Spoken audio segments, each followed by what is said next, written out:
Question: posible ba nga ang imuhang certificate of title, titulo sa yuta na nasimungalan, issued under your name, later, maybe 30 years after, ipakancel sa gobyerno, ilay question ang validity sa imong titulo, dugay na kayo 30 years?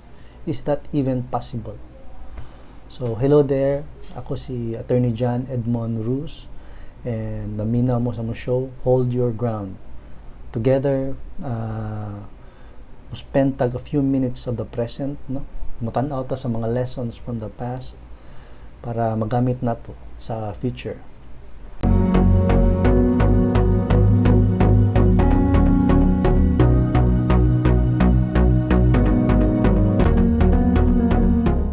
So ang tubagan niya itong pangtana is, yes, it is possible.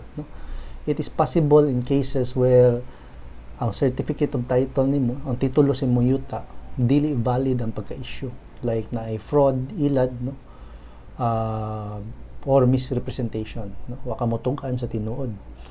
For example, imong gisulti, gipa-certify nimo imong yuta nga alienable and disposable, but actually kabalo ka dili gid siya alienable and disposable. So sa ingana nga instance, ang issuance sa imuhang titulo na ay fraud or misrepresentation, so pwede gyud nga ma-cancel ang imuhang titulo sa yuta. Okay? So before you leave, do not forget to like our Facebook page and click the subscribe button. Thank you.